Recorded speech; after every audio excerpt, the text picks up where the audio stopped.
നമ്മുടെ തേനീച്ചക്കൂട് ഒന്നും കൂടെ കണ്ടു നോക്കിയാലും വീണ്ടും അടുത്ത ആഴ്ചയിൽ തേനെടുക്കാറായി. നമ്മളിന്ന് വീണ്ടും തേനെടുത്ത് തുടങ്ങി. 2-3 പെട്ടിയും കൂടെ ഉള്ളൂ, തീരാറായി. നമ്മൾ കഴിഞ്ഞ ആഴ്ച എടുക്കാൻ അല്പം താമസിച്ചാണ് അവരെല്ലാം സീൽ ചെയ്ത് നിറച്ചുകൊണ്ടിരിക്കുന്നതാണ് കാണുന്നത്. ഇങ്ങനെ സീൽ ചെയ്ത് നമുക്ക് തേനെടുക്കൽ അല്പം പാടാം.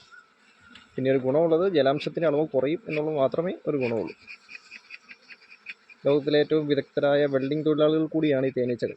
നമ്മൾ ഈ തേനെടുത്ത് ആകെ കുളമാക്കി വീണ്ടും വയ്ക്കുന്ന ഈ റാത്തലൊക്കെ അവർ 2 ദിവസം കൊണ്ട് അടിപൊളിയായി പഴയതിനേക്കാൾ മികച്ചതാക്കി പണിതെടുക്കും. ഒരു ബോക്സിനകത്ത് നമ്മൾ 4 റാത്തലാണ് ഇങ്ങനെ ഇടുന്നത്.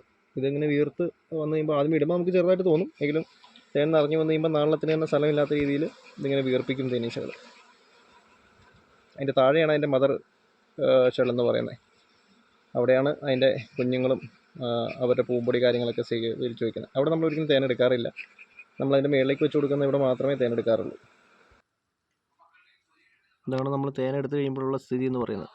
ഇതിങ്ങനെ ആകെ ഞെങ്ങിയും ആകെ കുളമായിട്ടാണ് നമ്മൾ വീണ്ടും തിരിച്ചു വയ്ക്കുന്നത്. എന്നാൽ ഒറ്റ ദിവസം കൊണ്ട് തന്നെ അത് വീണ്ടും റിപ്പയർ ചെയ്തവർ വെള്ള ചെയ്ത് നല്ല ക്ലിയറാക്കി വീണ്ടും നമുക്ക് ഒരാഴ്ച കഴിയുമ്പോൾ ഇതുപോലെ അടിപ്പനായിട്ട് തരും.